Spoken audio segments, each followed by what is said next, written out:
Hello, everybody, and welcome to episode number 284 of the Board Game Barrage podcast. I am the Orange Tank Nealon, your best host? Best host. Let's go with best host. And with me are my recurring guests, Kellen and Mark, the red and green tanks, respectively. You're laying down a marker early here, huh? It's going to be a real fighty episode. You know, the color orange hasn't been in favor the past few years, Nealon. Based on what? What is your message for that? Let's not open up that can of worms. You don't want to open up this can of worms? No, let's not. You want him to just be more dictatorial about his... I mean, I will say there was that very embarrassing I am always the losing team and green team wins. I will give you that. Great. That was not a great time for Orange. But I think other than Kellen is alluding to something else that we perhaps should not dive into for a board game podcast. Fine. I wear the Unless orange you want to. Well, no, Unless I'm you just going to say. Neil, I if you wear the insist, orange we can mantle. get into this. We are proudly going to wear the orange mantle. With pride, we're taking it back. It's going to be a source of pride for all. You're going to take the country back? Sure. Why not? This week on the show, we are eagerly anticipating Gen Con. We will not actually be going to Gen Con. Not that eager, apparently. So, not that eagerly, but like one dial below eagerly, I suppose. But we're excited. Board games, new games are showing up, but like we won't be there, but we will appreciate them from a distance, from afar. We are semi-eagerly awaiting them. Yeah, exactly. As eagerly as is possible from halfway across the country. But no, we have been scouring the Gen Con preview list. Board Game Geek does this every year, and we are coming at you with what we think are the hypest, hottest games that will be showing at Gen Con this year. That's going to be in the second half of the show, but before we do that, let's talk about some of the games that we've been playing in the last couple of weeks. And this week, Kellen is going to be telling us about a Friedemann Friese game, Fancy Feathers. I will be talking about Beast, and Mark will be talking to us about Mercator? Mercator. One of those. Who can say? Let's kick it off with Kellen and Fancy Feathers. So, Friedemann Friese is a must-try, right? Okay, Mark, you agree? Agree. Nealon, you agree? Absolutely. And Rio Grande puts out good games. You agree? Yeah, I mean, so far, one for one, this ends well. This is the thing. I got got. Okay, I just want to start with I got got. This is a small box card game where you can play with one box, 1 to 2 players. Okay? But then you read into it and you realize it actually can play up to 6 players. Oh, wow. But what do I have to do to play 6? You have to buy it 3 times. And so I open a box and Christina's like, "Oh, was a mistake made here? Why are there 3 copies of this Fancy Feathers card game prior to having ever played it?"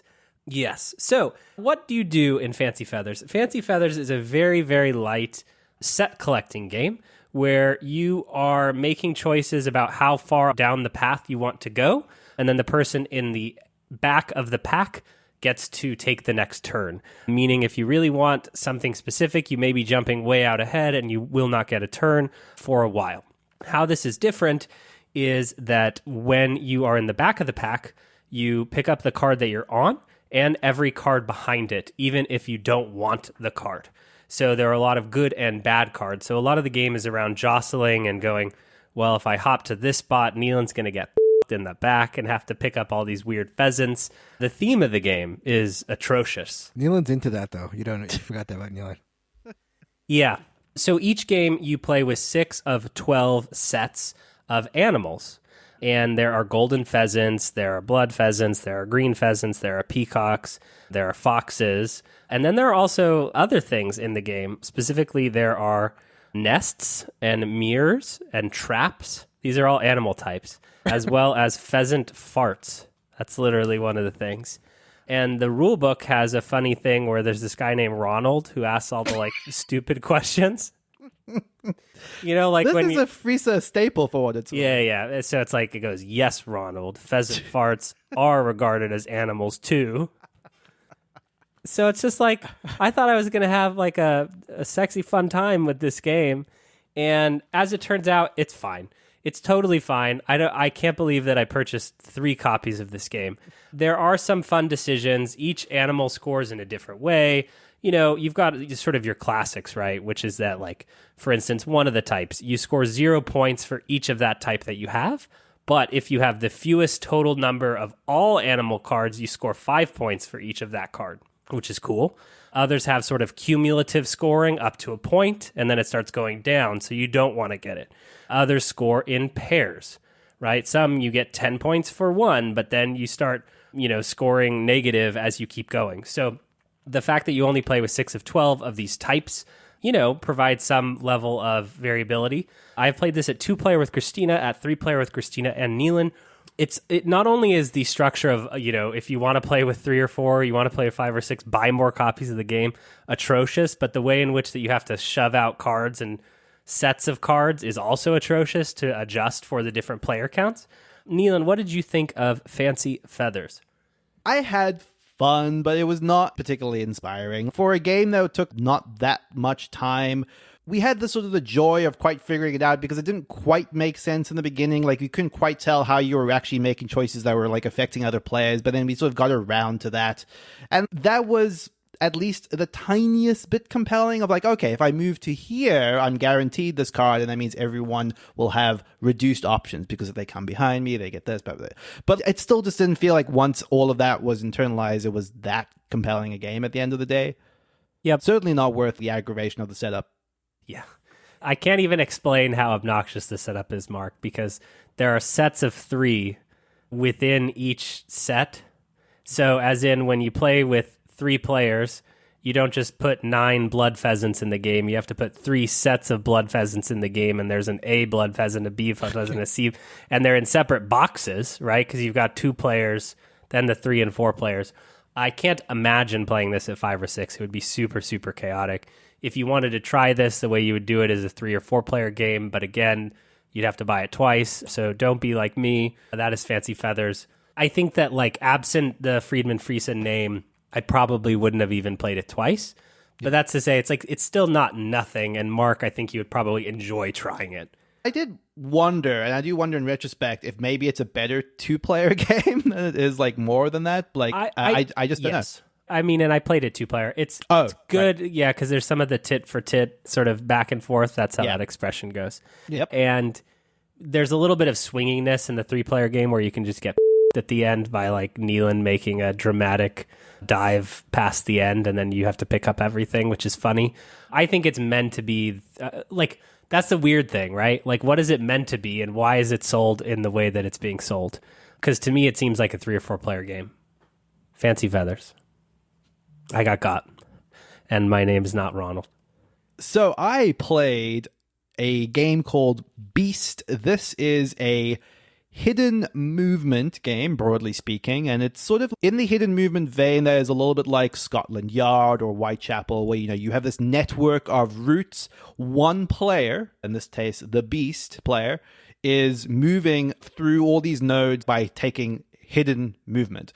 So anytime they move, they're playing a card face down, which is going to say either north, west, south, or don't move. And if you were to track down all of those cards, once they're revealed, you'd get a route based from the last known position of the beast to where they're currently at. So it's that sort of gist, okay? The thing that makes this interesting, and that they layer on top of that sort of very typical hidden movement genre, is this idea of very heavy sort of asymmetric powers.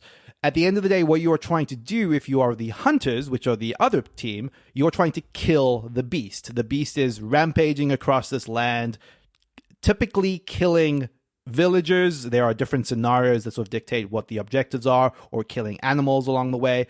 And the hunters are trying to kill the beast or wait out the game. Once the game reaches the end, if the beast hasn't accomplished their objective, then the hunters win.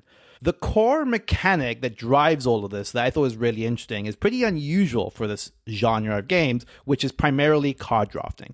So there is a small pool, 16 action cards, and on every round of the game, you will draft those cards with each action card having an action for the hunters on the top and for the beasts at the bottom. So there is a strong element that even over the course of your first game, and especially over multiple games, you will learn what these 16 cards are. And you will look at a card and be like, oh, this is too good to give to the beast right now, and potentially hate draft that card. Or, hey, this is too powerful for us not to take.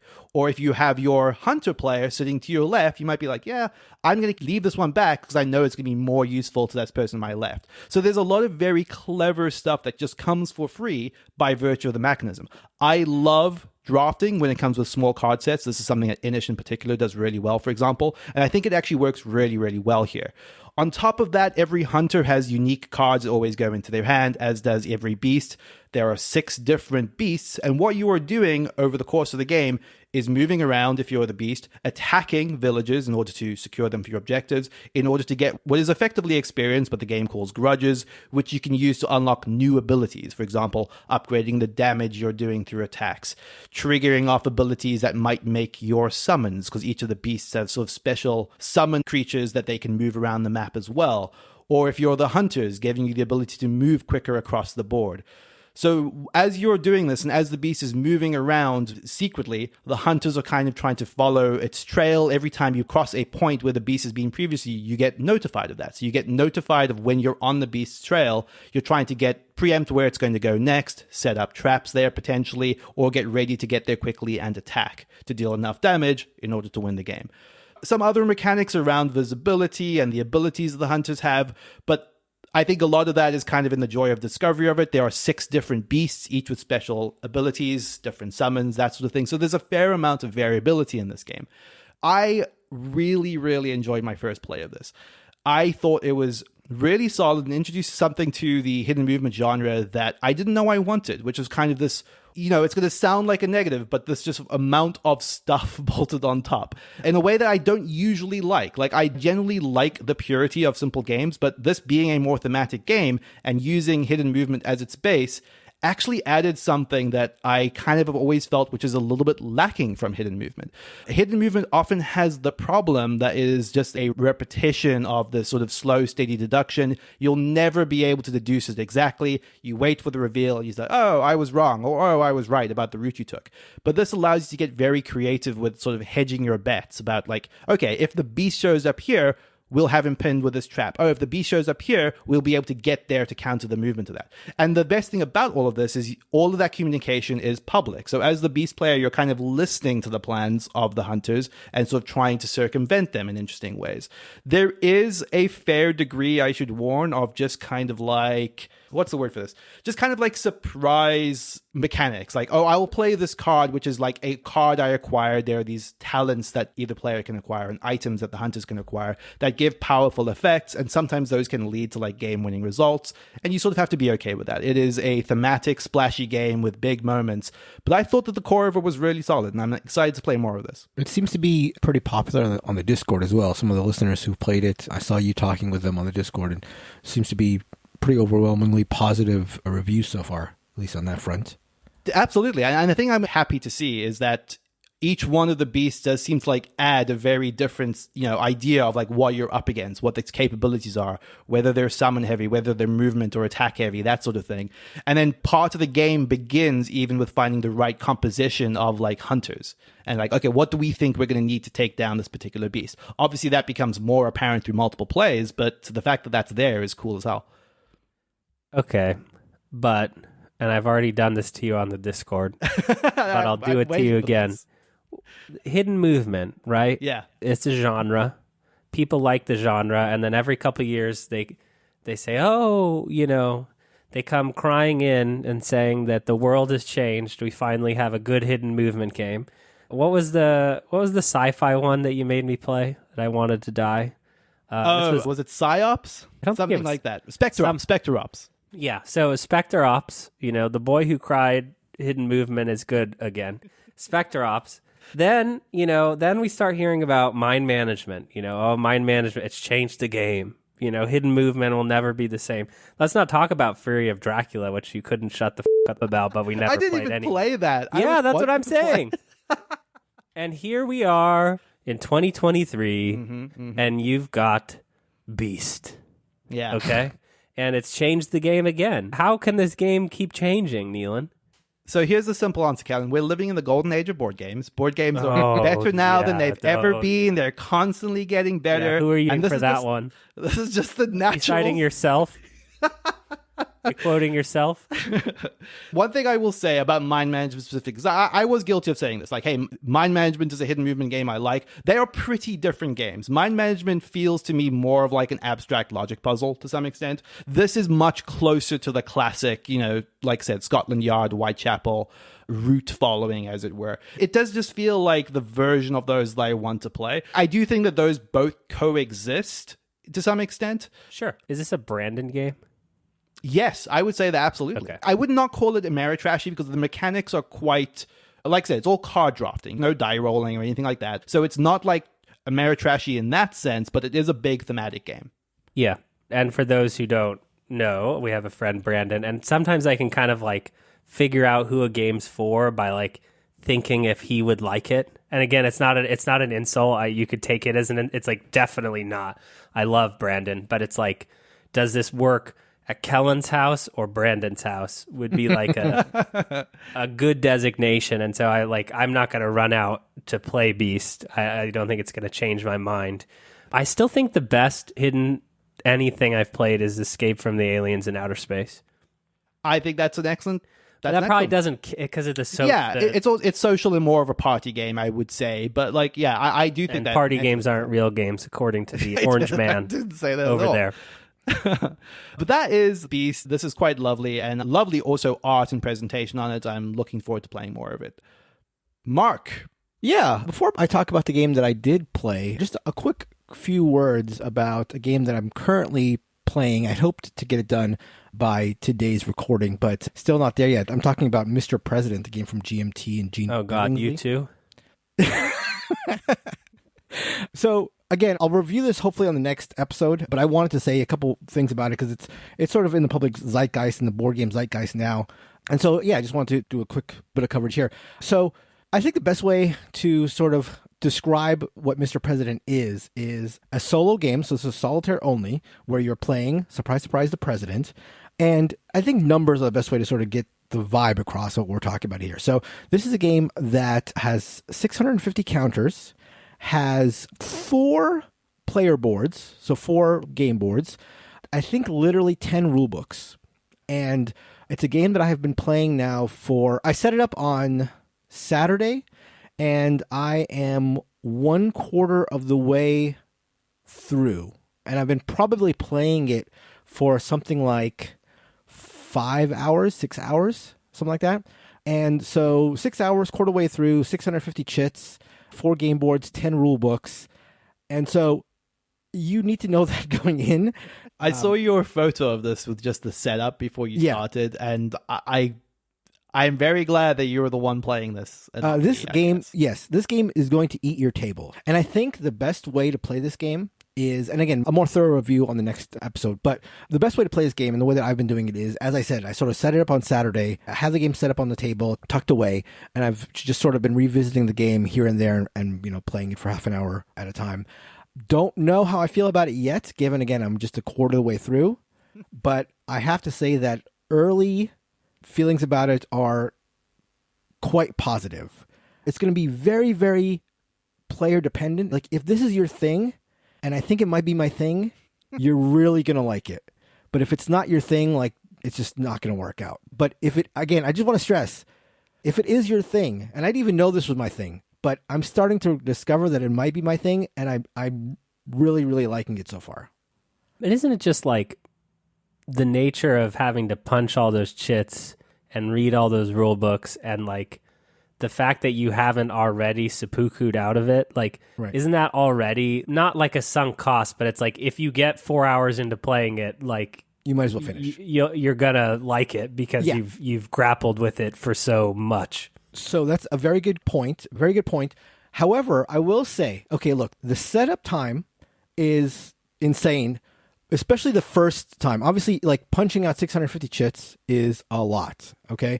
And setting up the board for my first time where I didn't know where anything went, just going through the rule book, literally took me an hour, maybe a little bit longer.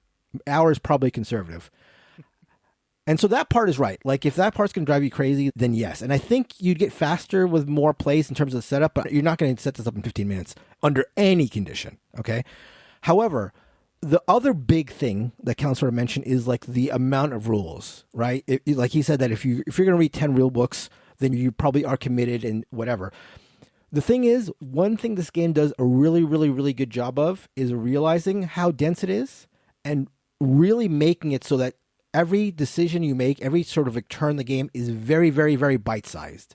There is basically one manual that guides you through every step, and it's like you can read it without knowing any of the rules. In fact, the way they encourage you to play the game is just diving right in, which sounds insane for a game of this scope, but they just basically say, set it up and just start going. And it works. It really works because they really keep in mind that there's no way you're going to retain all this information. So it is very segregated. Each sort of section is very separate. When you're reading what you're doing on a turn, you don't need any prior knowledge. You don't need to know how other things work. It's just basically, okay, you're doing this. Here are your choices. Go here to consult what happens. So I think it sounds crazy to say, but it's a much more straightforward game than it looks to be. But and again, I'll talk about more in a couple weeks, and we'll see how it goes. Maybe I'll turn around and I won't like it, but so far so good. Two things. There's a quote on the BGG page from the designer that says, "Please note that Mr. President is not a beer and pretzel surface level game," which feels like the understatement of the century. Secondly, you should follow along on Mark's journey in our Discord. So if you head over to the podcast channel on boardgamebarrage.com/Discord, there is a thread that Mark has devoted to his Mr. President journey, and it's been an incredible read so far. Yeah, that's one thing that seems to be pretty clear in this game. Like, if you're willing at all to make it a narrative game, which I think at its core it really, really is, if you're willing to actually like step into that, it's fantastic. That's really, really fun. But it has to be like a narrative. Like, this is narrative in terms of like global politics and controlling where the world is sort of going. And so if that global dynamic thing is interesting to you and you're willing to make it sort of a narrative thing, I think it's super, super fun. And so that's the way I'm sort of describing my gameplay. I'm talking about what Russia's doing, and now I'm in a war with Hezbollah and all this stuff. So yeah, if you're interested in that, I'm going to keep doing that through the first game. But that first game is going to take like a week. So, don't hold your breath. But the game that I did get to play is Mercator. Mercator is a game from the one and only Uwe Rosenberg. It's from all the way back in 2010. And it's a game that I've been seeking out for some time. Finally got a chance to get it in a trade and got it to the table as quick as I could. Mercator is a game unlike any that I've played before by Rosenberg. It's not pastoral. It's not a resource converter like Agricola or Caverna. There's not a polyomino in sight like his puzzle trilogy or Patchwork or any of that. What you do have here isn't necessarily anything revolutionary. It's a pick up and deliver / contract fulfillment game, but how you're doing that picking up and delivering and contract fulfilling is pretty unique. The way that works is you're going to start the game with a level 2, level 3, level 4, and level 5 contract. That number represents a number of things. First, and perhaps most obviously, how difficult a contract is to fulfill. So the level 2 contract you start out with is easier to fulfill than a level 5, which is easier than a level 10, and so on. It also represents how many victory points the contract is worth at the end of the game if you're still holding onto it. More about that later. And finally, it represents how much money that contract is worth if you sell it. Again, more about that later. Speaking of selling, though, let's talk about the economy of the game and how the game works in general. So again, you got these contracts, and on your turn, you're going to move this shared pawn to any space on the board that you want. Each space will show a different part of the world and contains some number of cubes that place produces. So England produces gray cubes, France blue cubes, Russia purple, so on. But the cubes themselves represent two different items. So those English gray cubes, for example, they can represent either fabric or coal. And when you go to a city, you take all the cubes that are on it at that point, and then you assign them in some combination of the two goods into your sort of depot. So if I get 5 gray cubes for visiting England, I might assign 3 of them to my fabric depot and then 2 to my coal. And so for the rest of the game, those 3 are now fabric and the other 2 are coal. After you go to a city and grab the goods, you then check to see if you have any of the contracts, again, the sort of the crux of the game, for that city. And if you have the appropriate goods in your warehouse to fulfill that contract. So if I go to England, I get the goods that I mentioned, those 5 gray cubes, and I assign them as such. And then if I have an England contract at the time, I can then fulfill it if I have the proper goods. And so you do that at that point. But the interesting thing is, when you fulfill a contract, you aren't paid any money. Instead, you take a contract of the next highest value. So if I fulfill a level 3 contract, my reward, instead of money, is taking a level 4 contract, which I can then fulfill. The reason you want the bigger contracts is, as I've mentioned, the number represents the number of victory points that they're worth at the end of the game. And this is a game where the winning score is going to be quite low. So a high value contract is going to be worth a lot at the end of the game. But also, these contracts that you accrue can be sold for gold, which you'll use to buy passive powers and end-of-game scoring. And that is the only way that you're going to get money, through selling instead of fulfilling these contracts. There's also an interesting aspect to the game where some locations cost a time resource to visit, which is represented through these hourglass chits. Alternatively, places that are presumably closer to you, to home, give you time tokens instead of costing you them. And you take the time tokens when you go to these cities that give you time tokens, you take them off of this shared board, and perhaps unsurprisingly, once you run out of time tokens on that board, the game is over. So that's one of the timers of the game. There are a couple other aspects of the game that I haven't mentioned in full, like the idea that after someone takes their turn and moves to a city and takes their cubes and fulfills contracts, you can then, all other players can then pay them some of your time tokens to quote unquote follow them in order to fulfill a contract you might have in that city. But that's basically the game. Now, sometimes when I play a game like this, I think that if you slapped a fresh coat of paint on one of these older games and re-released it, it would sell like gangbusters. But for some reason, I don't necessarily think that would work with Mercator. And it may relate to why this game sort of seems to have disappeared from memory in general. The theme and the artwork are not exactly attention-grabbing. It may not be the typical sort of Rosenberg earth tones that you've come to expect and love from his more pastoral games like Agricola and Cavern and all those, but it does have a fairly drab vibe. This is all the way from the unremarkable Renaissance painting box cover to the fact that you're basically trying to upgrade contracts, and I'm not sure that you could make upgrading contracts sexy even with a 2023 coat of paint. That said, I absolutely think that Mercator is one of those old school diamonds in the rough that I'm so happy to find. Like many of the best of that type of game, these old school Euros that sort of seem to be forgotten, the rules are very straightforward and they get out of your way when it comes to decisions that you need to consider.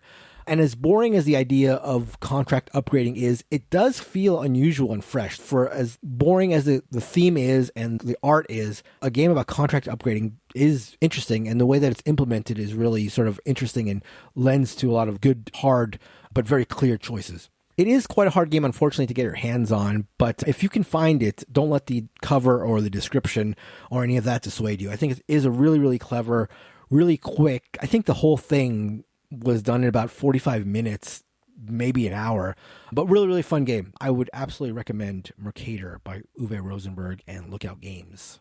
That's cool. Like, I'm always interested in like a classic Uwe, and this one hadn't really been on my radar at all, probably because, like you said, it kind of just seems to have fallen off. Yeah, I'm surprised. Again, I guess you need to completely retheme it, but it's just really solid. And again, for how quick it is, it's just packed with really interesting decisions. So really happy to play it.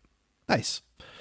So before we get into the feature topic, just wanted to let people know who may not be aware that we have a Patreon where you can support the show if you are so willing. That is at boardgamebarrage.com/Patreon. And there are a few fun rewards that you can get by doing this. Some of them are Discord rewards if you're a part of our Discord community, whether that's access to our Patreon channels or special roles, your own very own tank color. But also we are doing 2 bonus episodes a month, which are exclusive to the Patreon. And these are generally about, there's some board game stuff in there, but they also include just thoughts about everything else that's going on in our lives, whether that's stuff that's happening in and outside of the world of board games, the stuff that we're watching or reading, just our general day-to-day chat. Those will go up on the off weeks between regular episodes of the show. So that is at boardgamebarrage.com/Patreon. Okay, let's get into our Gen Con anticipation list. We're going to pick 5 games each that we're looking forward to.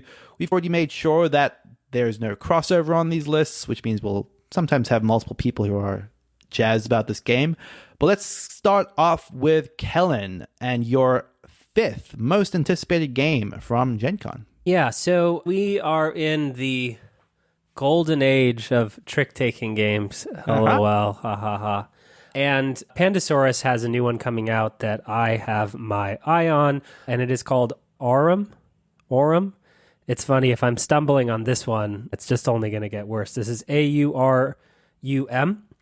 My understanding on the origins of this game is that it actually was sort of play-tested and born up on the PGC Discord community and picked up by Pandasaurus and published, which is kind of fun. It is a partnership, so Neelan, head for the hills.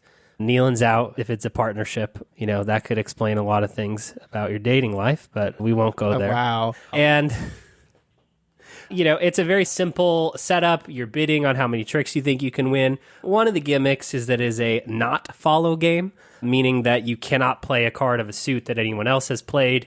This is just a beautiful production. Kind of looks like a fortune teller artwork, that vibe of like a medium with some psychedelic colors and really pretty artwork.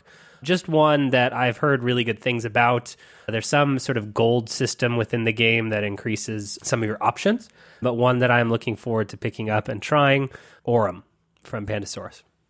My fifth most anticipated game feels like a little bit of an easy mark, but this is Age of Innovation by Capstone, a Terra Mystica game. So curiously, they're not putting Terra Mystica right in the title.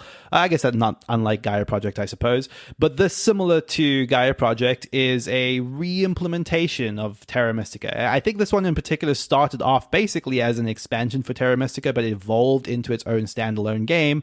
And it seems to be integrating some of the, what I would call, improvements from Gaia Project. There are a couple of things here that I think really address some of the fundamental issues I have with Terra Mystica. One of the things I thought was cool is that they're decoupling your terrain color from your faction power, which means that you don't have a strict build order. Like, this is one of my chief complaints with Terra Mystica, is that people that know the game particularly well know exactly where to start on that map based on the faction. And that map, by design, is quite restrictive in ways. It means if you're not following an idealized strategy, you are just already coming in from the back on turn one. That's one of the things a lot coming from Mr. Scythe over here. I mean, look, I order. know what I'm getting when it comes to Scythe. I think Terra Mystica aspires too complicated. To be, exactly. It's the combination of being too complicated and too scripted is a little bit aggravating to me. But Gaia Project addresses that. Thank you. And this seems like a step in that direction of saying, like, hey, your faction is not just a fixed thing. It will start in a different color. And also your palace ability, your mega building ability, is also not associated to your faction anymore. In fact, it's drafted in order depending on when you build that palace. So there are multiple that will appear, and whoever gets that palace first chooses the ability that they think will work with their faction, which is a neat change. This is keeping some of like the power tiles from Gaia Project. It doesn't quite have the tech tree, which is a pity because I think that's kind of the best thing about Gaia Project. It still has something that feels a little bit closer to the cult tracks, but with some changes. But all told, I'm excited for what feels like Terra Mystica if it was redesigned in 2023. That is just an exciting prospect to me as someone that loves these games. Yeah, that decoupling of the sort of powers from the... I don't know Terra Mystica enough, but it's basically just like increasing the variability of what's going down. It's super cool. Totally. That is my number 5, Age of Innovation. Mark. My number 5 is, and before I get into this, what did you guys think in general in terms of looking over the, because I know for Kellen for sure, I think for both of you, you used to be very interested in going over the Gen Con hot list and we're really excited about that. It's something that I had never really done before the podcast, but I know it was big for at least one of you. What did you think about the list in general this year? Super bad.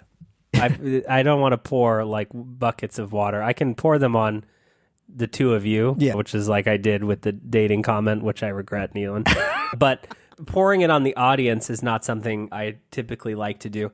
I think it, and we've talked about this a few times, some of it comes from just knowing more about what's coming. There's less, oh my God, wow, wow, wow. But also it feels like there's just less games this year that I'm used to seeing on a Gen Con list. Yeah, I agree. Again, I didn't have experience with looking through a Gen Con list before we started doing the podcast, but, have done so now quite a bit in the last 5 years.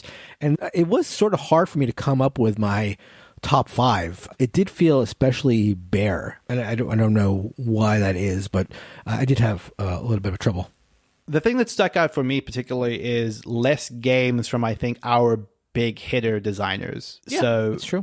I'm excited about some of the newer designers in the space, obviously, but we have a certain propensities for designers that we sort of were very familiar with, like people like Knizia and Rosenberg, and there just aren't that many games of theirs coming out anymore. That's a very good point. And to that end, my number 5 game is by a first-time designer. This is Ahau, spelled Ahau, Rulers of Yucatán, by a first-time designer, Ola Tamas. And this made my list because it strikes me as the most interesting of the standard Euros. Now, I say standard, I don't mean that necessarily as a pejorative. It's not a midweight Euro. It seems like heavier than that. It's a 3.42 for what it's worth on BGG. But of the sort of elaborate yet straightforward Euros, if that makes sense, this seems like the one I'm most interested in. It is, unsurprisingly, about the Mayan culture, and they seem to have gotten that part right. They have checked with a Mayanist, which is a vocation I didn't even know existed in terms of getting everything right. And so that appears to be accurate. It is very, very colorful, as you again would expect. And it does seem to be a collection of mechanisms, as is sort of the case in a lot of these heavier Euros, but with some interesting twists, as again, you sort of need to stand out at all. It has like an interesting, sort of like a comedy, feels like, combat system, which you don't really get in Euros. Does seem to be quite pointility, which can be hit or miss, but of the sort of standard heavy Euros, this was the one that I'm most excited about. So that is Ahau, Rulers of Yucatán. This looks cool. Yeah, it's sort of going to be hard to say until you sit down at it, because I think it can be one of those things where it, offers some interesting choices, and I've heard that it's been tightened up since it was first play tested, so that is something I'm always interested in. But it also looks like it could be a little bit of a mess and a little crazy pointility where you're getting points from everywhere, which can be a drag a little bit, but I'm optimistic. I'm excited. There's such an obvious joke about how they're the second to Yucatan. Right. It seems like the first one has set the bar low, though, so I'm probably okay. That's true. They got to clear the bar. My number 4 most anticipated game for Gen Con caught my eye for a couple of reasons. The first of which is that it is a game that was published in Hong Kong last year, and then a US publisher decided to do an American printing of it, which I always like to see when those games get sort of snapped up really quickly. This is from North Star, who has recently changed their name from something North Star. It's now North Star Game Studio. I don't think it was always that. They changed their logo anyway. Regardless, this game is called Inheritors. And Inheritors is sort of, or Inheritors, right? You could pronounce it the normal way. The English way. Well, shut up, Neelan. This game is described as sort of a Lost Cities style of game, but for up to 4 players. So it's Lost Cities with just a little bit more. So that's set collecting. There's a little bit of sort of powers going on. Someone in the comments described it as Biblios-esque. Ooh. Mark, without the 2 faces, really specifically. Well, then what are we talking about? And in addition to that, it has furry artwork. So if that's something you're interested in, it's here in spades. No, it's a very colorful, card-driven game, small box. When someone sort of starts comparing it to some of those classics, just like Lost Cities style of, you're trying to ascend or descend in a pile, I just get sort of excited about them when they're simple. The complaints on the version out of Hong Kong were around the rule book and stuff like that, and North Star has said they've cleaned it up, improved the terminology. Translated to English? I would hope. I mean, they didn't put that as a proof line, Mark. I was on a roll there at furry artwork, and you're just throwing in these figures. I just want to make sure. But the cover of this, it stands out. Are you looking at it, Neelan? I am, yeah. It's a lovely, vibrant color. Which animal are you most attracted to? Attracted to? If you're an inheritor of an animal, which one would it be?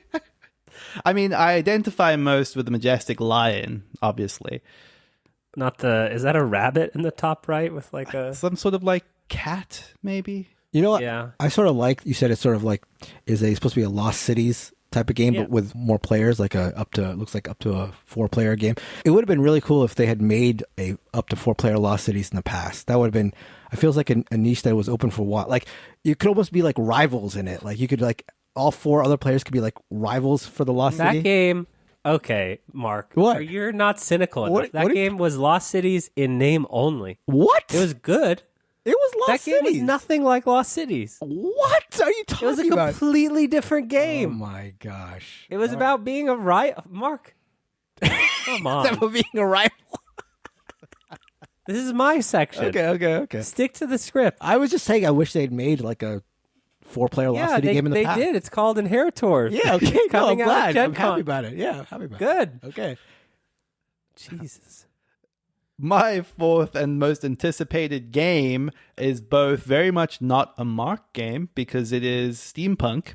Oh. And I guess we're now going to embrace what is going to be called a Brandon game. This is a thematic, lovely game that is also similar to Beast. Can be played 1v many or cooperatively against, an AI, for lack of a better word. But this is City of the Great Machine. This is themed for your sort of, I'm going to say Bioshock Infinite-esque steampunk air city floating platforms. You create like this unique city layout using modular tiles. Each location in that city has an action associated with it. And some of the players are revolutionaries. They're trying to stop the Great Machine, which you can kind of just think of as an AI that is effectively taking control of the city by sort of inciting riots throughout the city. So they are kind of moving by sort of pre-planning where they're going to move on a given turn. And the player playing the Great Machine sort of has to anticipate where they think the players are going to move to, set up guards to block them at specific locations in order to execute their grand plan. It seems cool. It's a lovely, lovely production, kind of very vibrant style, and seems like a very cool idea to me. Well, this is a little bit of a riser, because I think they tried to sell this to me at a previous convention. There's some buzz that's sort of building for this one. I don't know exactly where. I think there was an article on some non-tabletop sites, and then either did Shut Up and Sit Down cover it, or someone bigger covered it. So I've been hearing sort of little pockets of intel about it. So I do think it's a good one to check out because it feels like its stock is on the rise. That's awesome to hear. Yeah, this was one that I was considering, but honestly, Nealon was joking about it, but the steampunk thing just really, I don't know why it's such a turnoff to me. I just cannot get behind it. This doesn't seem to at least be that sort of like very grimy brown version of steampunk, so I mean, I'm okay with that. I'm looking at the cover. There's literally a guy with a top hat and like metal things on a gear. Like, yeah, he's holding like a metal crossbow thing. It's just like, come on, man. And there's like old sort of like robots, but they're rusted following him. And there's a lady with metal arms, but wearing Victorian garb. It's like, come on. Everything's bad. That is City of the Great Machine, my number 4. My number 4 is by a designer with some pedigree, and it's a game about pedigree, actually. This is Elizabeth Hargrave and Pandasaurus Games' release of The Fox Experiment.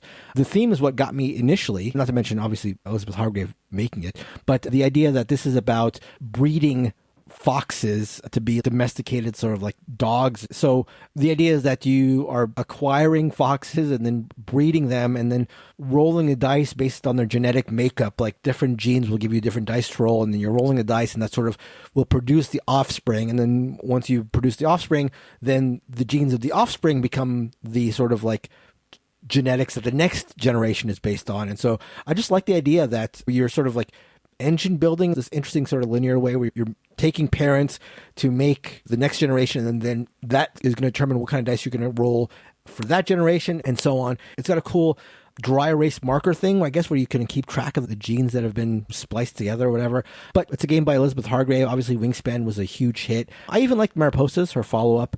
So yeah, Fox Experiment seems interesting. You had me at foxes. Oh, but these are like foxes, right? Yeah, these are not furry foxes, unfortunately.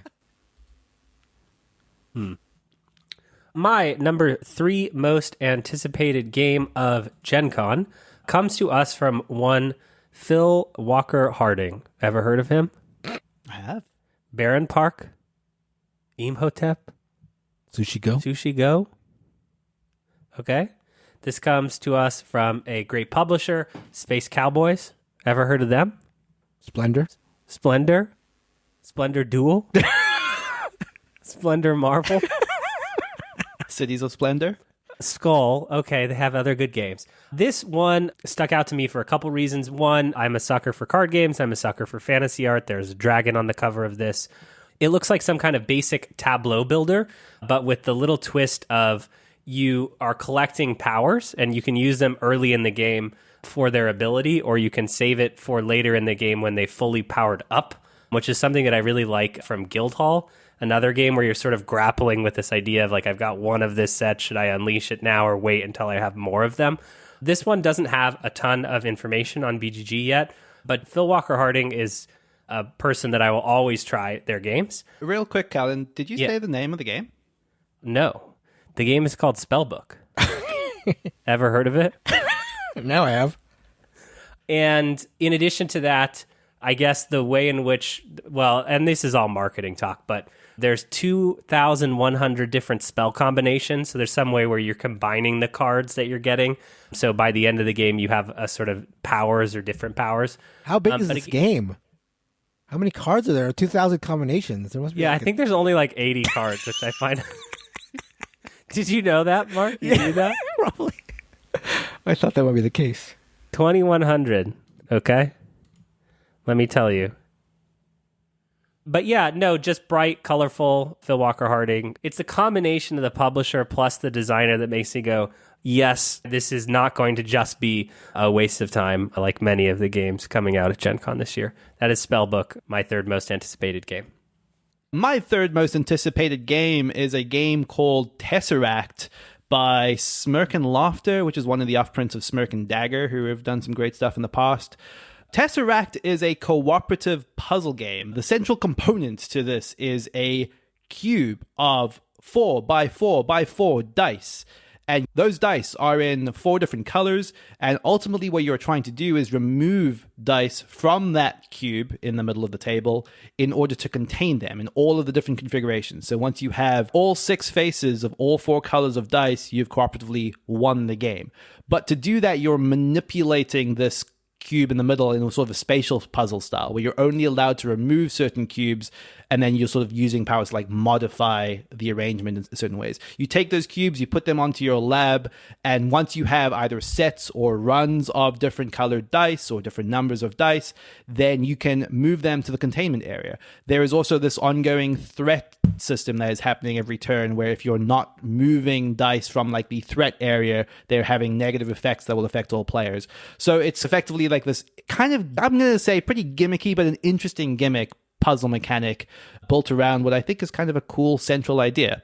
Like, I love the idea of like a 3D spatial puzzle that all players are kind of tackling together. I don't know. This looks like Neelan bait to me. Oh, this is so Neelan bait. When I saw this, I was like, this couldn't be less of a Kellen game, and this couldn't be more of a Neelan game. I am very jazzed for this. Look at the image I just sent you guys in the admin channel of Board Game Barrage Discord. Is this the game you like, Neelan? Tesseract? Hang on, give me 1 second here, actually. I can't wait to see this now. These are pictures we are not going to be sharing. Yep, that's it. That's me. How did they get those you pictures? stand behind that. So Kellen mentioned with his number 3 game SpellBook the fact that the designer and the studio were the reasons why he chose it, and that applies to my number 3 as well. For my number 3, I'm going with Wild Tiled West. This is the latest from Paul Dennen and Direwolf. I'm actually not a big fan of tile placement games in general, and this is a tile placement game, at least in part. But there does seem to be a lot of other things going on with this. But really what got me about this game is just the fact that it's a Paul Dennen design, He of Clank and Eternal Chronicles of the Throne, and Dune Imperium, which is often, when the rest of the board game community zigs, we sometimes can zag. But I do think that Dune Imperium is a solid game. I've played it a couple times now, and sometimes with the expansion, and I just think it's like rock solid. So Paul Dennen is like a fairly new designer. He's been around obviously for a while, since the Clank days, but his output isn't that prolific, but whenever he comes out with a game, it's one I want to try. This has a Wild West theme, which is something I generally don't go for, but I have enough faith in Paul Dennen's designs that I'm going to try to get my hands on this as soon as possible. So that is Wild Tiled West. Yeah, this was absolutely on my short list for all the same reasons. Like, Paul Dennen is I think one of the big risers in recent years for me of people to keep an eye on, and Wild Tiled West. It's just funny because Wild Tiled West, something about it just kept it off my top 5, but just like you said, by virtue of the publisher, by virtue of the designer, I am there. And it looks like Most of his other games, although Clank was sort of whimsical, other games are all generally pretty dark, at least in terms of the color palette. This is the exact opposite. This is super, super bright. It looks like double thick boards, so the boards with cutouts where you're placing other pieces. So that's sort of fun, and seems to be like a dice placement aspect where you're placing dice on the player boards in these little sort of cutout areas. Cards seem very colorful and bright. So yeah, maybe a departure, at least aesthetically, but I'm definitely interested in trying it. All right. My number 2 most anticipated game is actually the one that I am surprised to not see on either of your lists. And this is the heaviest game on my list. And if I could not pronounce Inheritors, here we go with Kutná, Hora, the City of Silver. Do you guys see this one? Mm-hmm. I don't think. Yeah, this is the CGE one, right? Yes, this is CGE's latest economic Euro game. And I'll tell you explicitly exactly what caught my eye, which is that there is a dynamic sort of marketplace, which is something that I just really, really, really love in Archipelago, meaning that the cost of resources will change during the game based on the actions that players take, which is just something that really, for whatever reason, just gets me going, and I feel like people don't use enough. I like the Euro games where they are described with lots of interaction, where they're described as economic. And this, based on all the comments of the playtesters, it feels like simple actions, but a lot going on and a lot of interdependency in sort of this shared area that you're building while you're trying to make the most of your city of silver. I don't know anything about this beautiful city. But the building tiles are also really, really pretty, which is something that I like. I think my concern here is actually on CGE, who oftentimes just twists it one step too complicated. And so if this can be streamlined just enough, this could be a really, really interesting and fun game, but one that I would love to try out. And I think like the 4 of us playing this would just be a riot based on what I've read about it. You mentioned that you're excited for the dynamic economics in it. You know what else is really dynamic about this game? The cover. Yeah. Oh my God, what is going on? What? It's a black box with a silver coin. What is going on? Yeah, it's the historic City of Silver. Oh my God. Look, if anyone here is down for a boring box cover, it's me. But this is like even below my threshold. This is beyond what you could have put on your list. Yeah. I will say that like CGE, even when they're making Euro games, there is a quirkiness to the design of them and the mechanics, and I think that alone usually gets me in the door. Yeah, I'm definitely down to play this. Absolutely. Yeah, kidding aside, it does seem very interesting. I like the idea of a dynamic, tight economy. That's cool. My second most anticipated game was kind of a surprise to me. If you had told me even last year that a World War II themed game would be on my most anticipated list, I would have called you a liar. But this comes from Trevor Benjamin and David Thompson, who you may recognize from Undaunted. You know, another game that kind of blew me away by being World War II or their adjacent themed and absolutely loving. This is General Orders, World War II. This is not a game in the Undaunted series. This is a 2-player game, though. It is described as a worker placement war game, which I think is an interesting idea. On what you're doing on a given turn, you're placing one of your workers somewhere on the board, which will determine an action you can take. And that action might be revolving around moving, deploying, attacking, or something like that. I think it is closer in vein to something I would say like, I don't know if it's going to play someone at all, but it's closer in vein to something like a Caesar or a Blitzkrieg, which is a game that's designed to be for 2-player only and play in 20 minutes flat. Like, this is a very short, repeatable game with very simple mechanics. And I think the thing that I think was at least appealing about it is that despite being a World War II game, they have not leaned into that World War II aesthetic. It's got a very vibrant, colorful art style. It seems like it has simple but rewarding gameplay to it, and kind of a fusion of 2 genres that I love and I never thought would necessarily work well together. So I'm very excited to check out General Orders World War II, my second most anticipated game. Yeah, I'm really excited about this one as well. My number 2 most anticipated game of Gen Con 2023 is also one that I chose primarily for at least half of the designing team. This is Three Ring Circus by Remo Canzadori and Fabio Lopiano. Lopiano is the designer of Kalimala, which is a game that really packed a big punch. It was like an exponential sort of engine builder that did worker placement and, multiple benefits with workers depending on where you place them on a stack. And just a really interesting way. It was sort of a fresh take on worker placement and getting double and triple your ability based on where you place on a stack. It just struck me as a very interesting worker placement game. So this game, Three Ring Circus, sort of has the feeling of, for me, a game like Tiltum or maybe like a Darwin's Journey, which is to say a tightly, solidly built, more of like a midweight Euro, but with a lot of things packed in a relatively small package. That's not to say this is like a card game. This is a full-fledged board game. But for example, what you're doing in this game is you're building a circus that is traveling around the world, performing shows. And one thing I really liked about it is your troupe of performers come from these cards that you can draft and acquire. And the cards are sort of multi-use. Like if you're using it for one side, they are the performers, and the other side, it's sort of the currency that you're using. And I'm always a sucker for games like that. We spoke about Bonanza earlier, and I just like that sort of like cards can be used as money or as the cards themselves, like Race for the Galaxy or other Lehman designs. Otherwise, it does feel a lot like Tiltum, where you're going around doing some area control, doing some resource gathering, making money as you travel around, putting on these shows. Really colorful, again, production with different circus performers. You got like the fire breathers and all that, so like different animals depicted in very colorful, bright cards. And as you go around for area control, you're placing these like little tent pieces that look like big tops that are really sort of cool components. So yeah, it just seems like a can't miss to at least be a solid game with all that put together. So that is Three Ring Circus. And another game by Devere, which has had a pretty good track record for me. All right, Nealon, is this the drum roll? Are you doing the drum roll sound effect? Sure. Do I know how to do a drum roll sound effect? I don't know. Underwater drum roll. Doesn't listen to music. Correct. My number one game at Gen Con that I'm excited to check out and or buy comes to us from Capstone Games. And this one is a Kiesling and Kramer game. Okay. Ever heard of him, Mark? Never heard of him. Okay, well, I can't help you. This game is super colorful and silly. Hi, this is Mark from the future to say this game is also called Wandering Towers.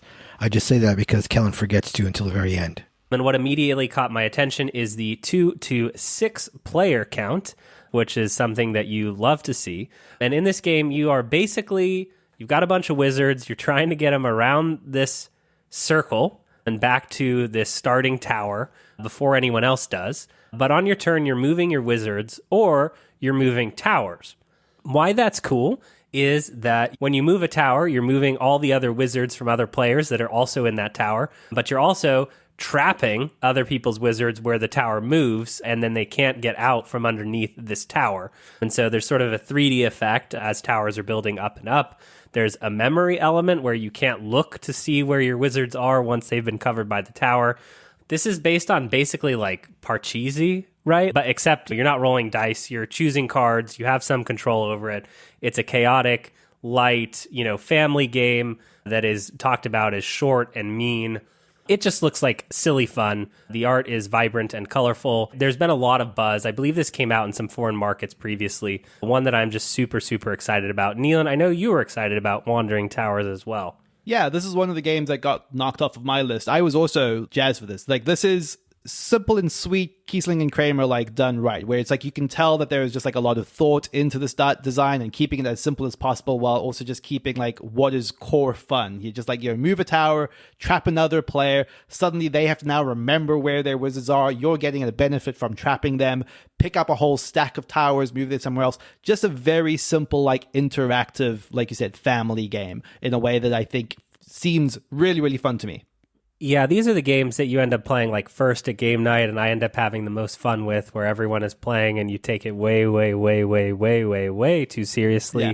But you know that Kramer and Kiesling have allowed the game to exist in that space, which is really important, while also working for those of us who have families, which none of us do. very excited to see that the originator of the Castillo is back with another tower. So this is the natural evolution. Yeah. First it was the Castillo that you just picked up, right? It was like a building. Now it's a wandering tower. Now it's build your own Castillo. That's progress. My most anticipated game is a spiritual successor to one of the games I think is in my top 20, if I remember correctly. This is The Search for Lost Species. The predecessor, Search for Planet X, is my absolute favorite deduction game, and I am very into a lot of the things that they're changing. This could have easily just been a re-theme, but they're making them pretty substantive, like mechanical changes, where Search for Planet X sort of has you finding these celestial bodies in like a circular arrangement. Search for Lost Species is a hex board, and each of the animals that are the possible things you can find have specific arrangements that they can only appear in. So as before, the lost species you can find, you can never locate through one of the actions. You sort of have to infer where it is based on sort of either eliminating locations or by examining the areas around it. But otherwise, the basic core of the actions you can take are somewhat similar, just with all the changes that having this be now a hex map introduces. When you're surveying or targeting, you now have to move a pawn across this map. So there's some idea of travel to this. There is still the idea that you are submitting theories on where you think these animals are, and at certain intervals, those will be revealed to other players. But the introduction of like movement elements to this just seems like such an interesting twist to like adding a mechanic that just straight up wasn't there, and like probably pretty dramatically changes the feel of this. I am super excited for Search for Lost Species. That is my most anticipated game. My most anticipated game for Gen Con 2023 is Legacies. This is by Jason Brooks and Brookspun Games. Sounds like maybe his publishing house. Maybe I've got Mr. President on the brain because it's the scope of this game that really got me going. This is a heavy Euro. This is a 4.14 on the BGG weight. But the thing that I like about it is that what this is promising to be is you're tracing one family that you're controlling through the generations. Sort of reminds me of those old video games where you could sort of, I can't remember the titles now, but where you could like marry your family to other families, a little bit of like a civilization thing, but instead of being about a civilization you're controlling, it's more about your family and like marrying off your offspring and building on your family and the economics of the family. It's got multi-use cards. It's got an interesting market. This is definitely, again, quite a heavy Euro. This is like sort of Lacerda-y in terms of the weight, but it just seems like in terms of the scope, it's something that I'm interested in trying. Jason Brooks is, I believe, a first-time designer, so we'll see how it goes, but it just does hold a lot of promise. And again, I'm always a sucker for games that promise a large scope. So that is Legacies. And that will conclude our top 5 each most anticipated games at Gen Con 2023. As always, we're very excited to hear what you are anticipating from the show, especially if you're planning on attending. What is going to have you running to a booth as the floor opens, or what have you just heard a lot of buzz about that you're like excited to check out if you're going to be at the show? We will have a Gen Con channel open despite not being there, so if you want to chat about all of the stuff that will be going on at the show in just a couple of weeks here, you can head over to our Discord community. This is a great chat community where you can hang out with other board gamers, play online games, or chat to us. That is at boardgamebarrage.com/Discord. You can also find us on all of our other social media, whether that is Facebook, whether that is Twitter, whether that is Instagram. You can just search for Board Game Barrage and you will find us there. Thank you all so much for listening, and thank you as always to Heart Society for our intro and outro music, What's on Your Mind, Kid? Goodbye. Goodbye. Hi.